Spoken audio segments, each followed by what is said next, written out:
Hello, my name is Emma, and in today's lesson, I am going to teach you my top tips for the IELTS listening module.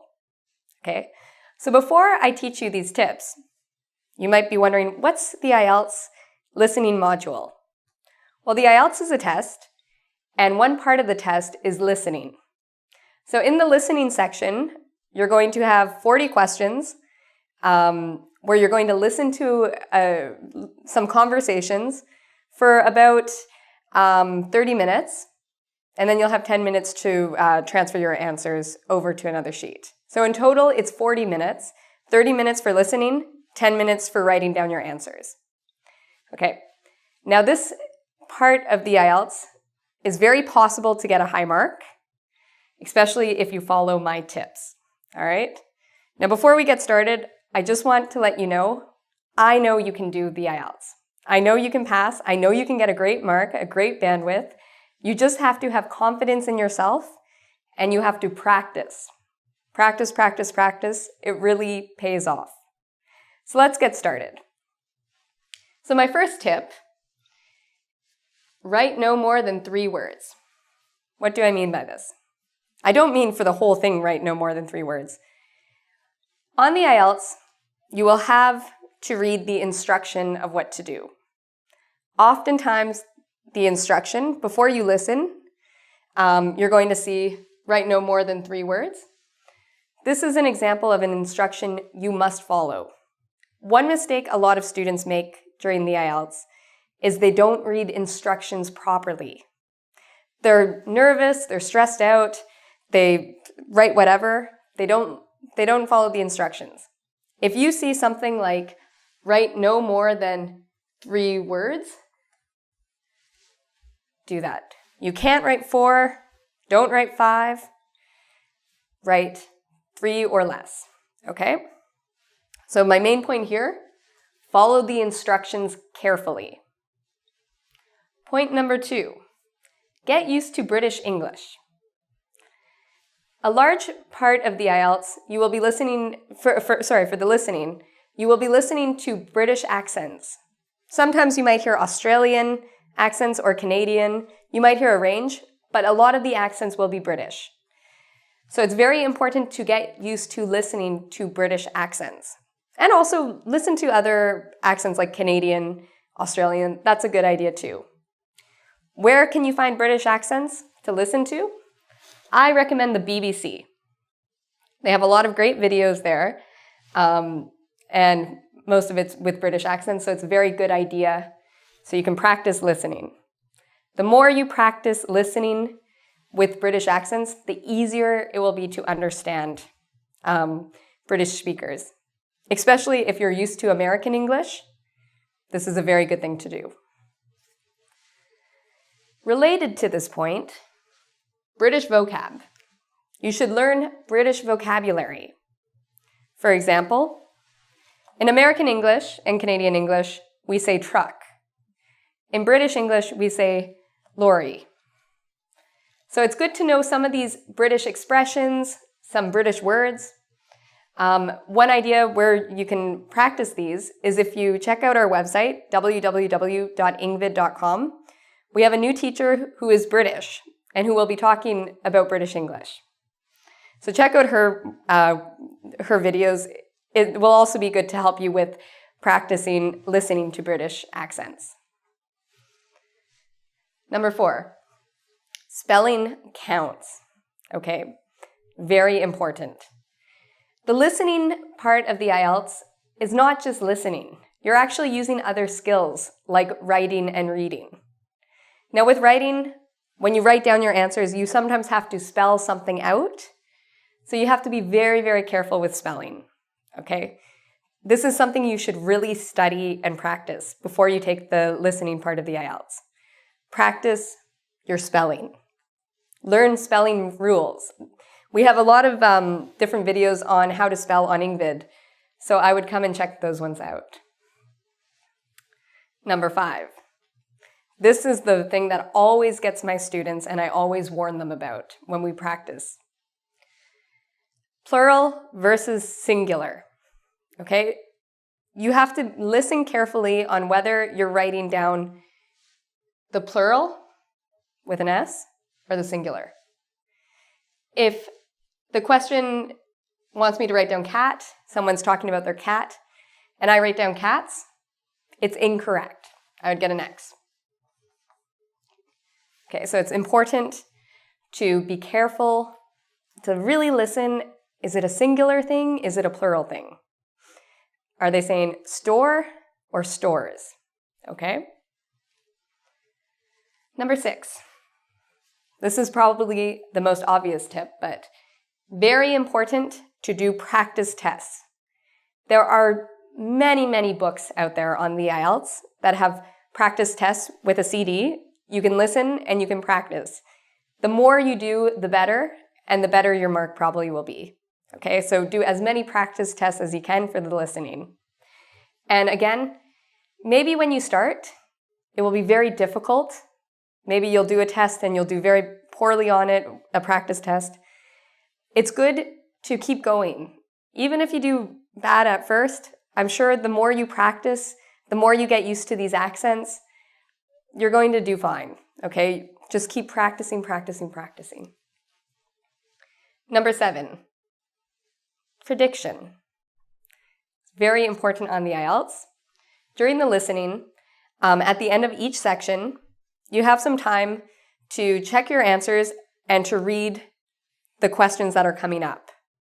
Very important that you look ahead, okay? Anytime you have a chance to stop and to read ahead on the IELTS, the listening part, it's very important to do this. The reason is you can make a guess, you can predict. It's not exactly a guess, but you can predict what an answer is going to be, and your chance of getting that answer right is going to go up. So for example, maybe this is one of the questions. The woman will travel on... Okay, so I'm going to have to listen to the CD. Now what I can do is in pencil, I can just write in what I think it's going to be. Well, I see the word travel on. So maybe she's traveling on a bus. Or maybe a plane. Okay, think of some things she might be traveling on. And then you can just write quickly what your prediction is. And then when they actually play the tape, listen, see if your prediction was correct. If it's not, you can just write in the correct answer. But you'll have a good chance of getting the answer right. The listening goes very quickly, so it's very good to do this prediction so you can prepare yourself. Know what they're looking for. Okay, prediction, very important. Now let's learn some other tips to succeed on this part of the test. Okay, my next tip is about predicting again.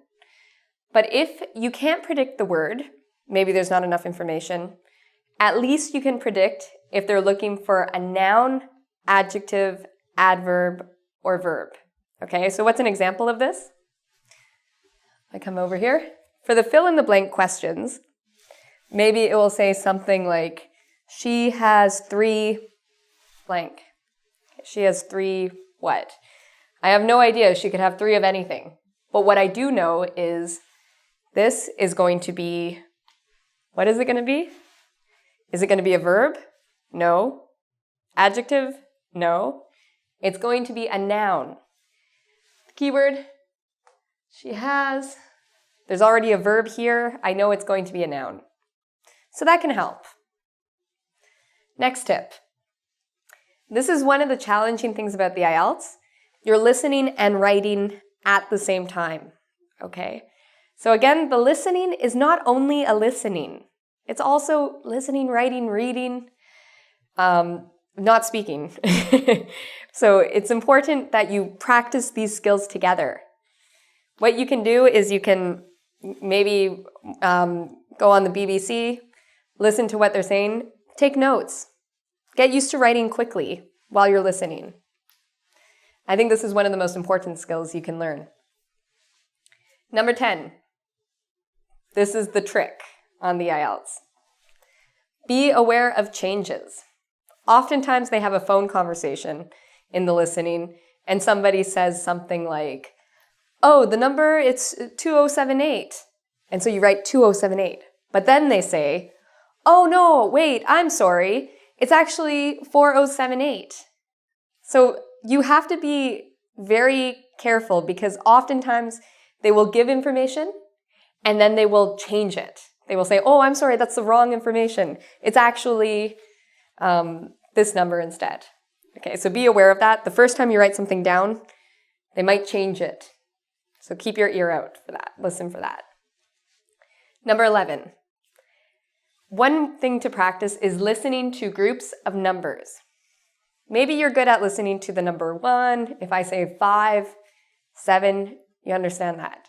But if I say a lot of numbers at the same time, like my phone number is 971-225, it's not this, by the way, so don't call this number. 1-877-43298. Okay, I hope nobody has this number, but if I say something like that, were you able to write down all those numbers?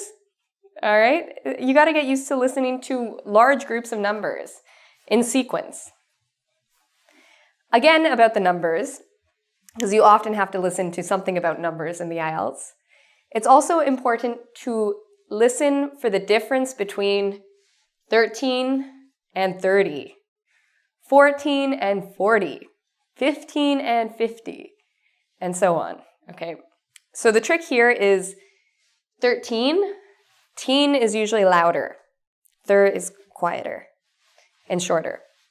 Versus 30, where thir is longer, t is shorter.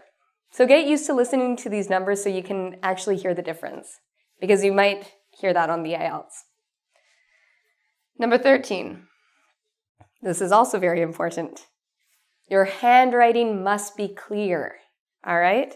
If they can't read what you write, you're not going to get the marks for your answer. Even if it's correct, if they can't read it, that's a problem. So if you have bad handwriting, this is something you should work on. Practice writing, start off slow, and then work on speed, get better and better and better and faster at writing. All right, so write well. Number 14. This is my last tip of the day. Again, this is with spelling because it's so important on the IELTS for the listening section. One thing they often do is they'll have somebody spell something out. So maybe someone will be on the phone and they'll say their last name. My last name is Tatoli, okay? And then they'll spell it. That's T-A-T-T-O-L-I. Now, one thing to be careful of is oftentimes they do this double lettering thing, where when they're on the phone, they'll say, it's T-A-T-T-O-L-I. This means there are two T's. So if you hear the word double, double T, double M, double N, my name has a double M. Be aware of that. It means you have to write down two of those. All right? So I know you are going to do well on this test. You can do it. It's all a matter of practice, practice, practice. All right? And just constantly practicing to improve. So you can do it. I know you can. And you need to know you can do it. It's very important to be confident yourself. So for a lot of extra language learning material, you can come visit our website at www.ingvid.com. Also, there's another great website, www.goodluckielts.com. On our website, I will have a quiz to test you on some of these tips to see if you remember them. So until next time, take care.